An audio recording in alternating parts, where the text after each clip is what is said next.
Olha, morar em condomínio é aquela história, né? Pode ser uma maravilha, mas também pode ser fonte de muita, mas muita dor de cabeça. Regra de barulho, pode ou não pode ter bicho de estimação, a vaga na garagem, as taxas. Afinal, de onde sai tudo isso? Nessa nossa análise, a gente vai mergulhar nas leis que organizam a vida em condomínio aqui no Brasil. O objetivo é simples: entender os direitos e deveres de todo mundo para ter um pouco mais de paz. Pois é, essa é a pergunta de US$ 1 milhão, não é mesmo? Muitas vezes, a gente fica com aquela sensação de que o síndico tem um poder que ninguém sabe de onde vem ou que as decisões aparecem do nada. Mas a real é que existe sim uma estrutura legal por trás de tudo isso, bem definida. E olha, entender como essa estrutura funciona é o primeiro e mais importante passo para uma convivência mais justa e, vamos combinar, bem mais tranquila. Então, vamos lá. A base de tudo está em duas leis principais. Existia uma lei bem antiga, a Lei 4.591 de 1964, que foi quem começou tudo, a pioneira no assunto. Mas hoje em dia, a grande referência, quem manda mesmo na maioria das tretas do dia a dia, é o nosso Código Civil, o de 2002. A lei antiga ainda vale para algumas coisas, principalmente na parte de construção e venda dos imóveis, mas foi o Código Civil que atualizou e botou ordem na casa.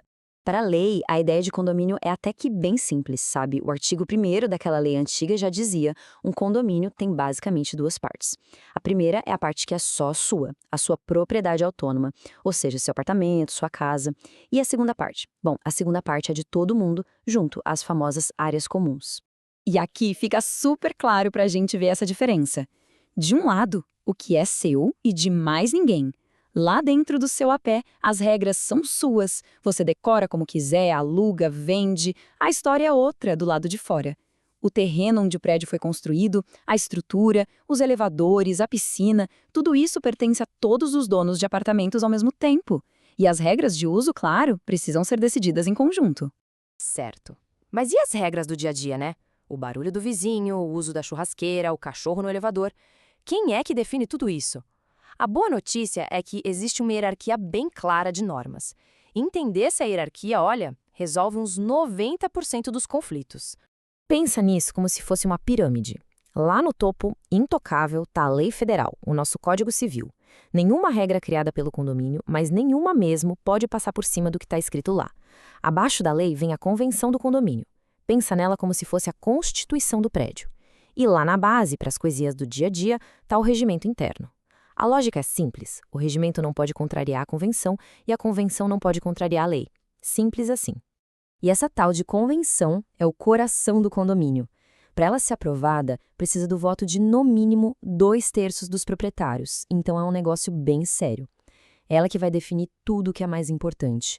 Como o dinheiro vai ser arrecadado e gasto, quais são os poderes e deveres do síndico, como as decisões são tomadas nas reuniões e, o mais importante, como as próprias regras podem ser mudadas no futuro. Bom, com as regras do jogo definidas, vamos ver quem são os jogadores principais nesse cenário, né? Quem administra, quem decide de verdade e, claro, como a conta de tudo isso é paga. Muita gente acha que o síndico é tipo o dono do prédio, mas não é bem assim. A lei, lá no artigo 22, deixa bem claro o papel dele. O síndico é, na verdade, um administrador eleito. A função dele é executar o que foi decidido pela comunidade, cuidar da gestão do dia a dia e representar o condomínio legalmente. Ele não cria as regras, ele garante que elas sejam cumpridas. E, claro, ele precisa prestar contas para todo mundo que o elegeu. E aqui está o pulo do gato. Talvez a informação mais importante de todas. O poder de verdade não está na mão do síndico. Ele está na Assembleia Geral. É na reunião de todos os proprietários que as decisões mais importantes são tomadas. Aprovar as contas, eleger o próximo síndico, decidir sobre uma obra grande. A Assembleia é soberana, desde que, claro, respeite a lei lá do topo da nossa pirâmide. E já que a gente falou em pagamentos, tem um ponto que gera muita confusão.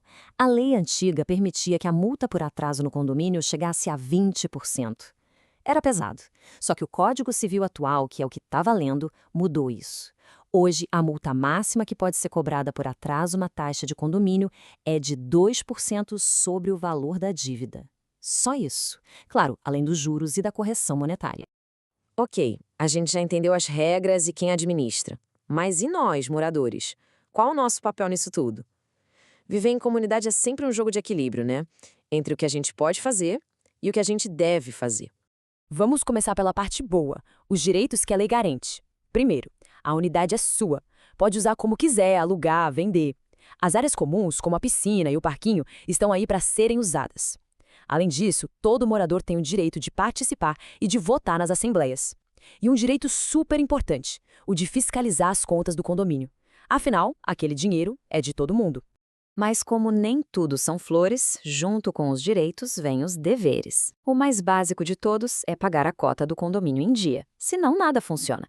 Mas existem outros igualmente importantes, como não alterar a fachada do prédio, não dá para pintar a sacada de uma cor diferente, por exemplo.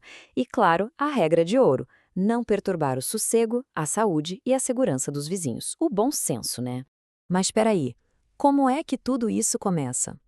Antes de ter prédio, síndico ou morador, alguém precisa ter a ideia e tirar o projeto do papel. Vamos dar uma olhadinha rápida no papel da incorporadora. A lei chama essa figura de incorporador. Na prática, é a empresa que tem a ideia, compra o terreno, desenvolve o projeto todo e começa a vender as unidades, muitas vezes na planta, ou seja, prometendo entregar um condomínio prontinho lá no futuro. E aqui vem uma proteção fundamental para quem compra um imóvel. A lei obriga a incorporadora a registrar no cartório de imóveis todos os detalhes do projeto antes de começar a vender qualquer coisa. Isso inclui a planta, os materiais que vão ser usados e, olha que interessante, até um rascunho da futura convenção do condomínio. Isso dá uma segurança jurídica gigante para quem está investindo dinheiro da vida num sonho. Bom, depois de passar pela lei, pelas regras, pelos papéis de cada um, acho que fica bem claro que a maior ferramenta para ter uma boa convivência e para defender os próprios direitos é uma só: a informação. E se tiver uma única ideia para a gente levar dessa conversa toda, que seja esta.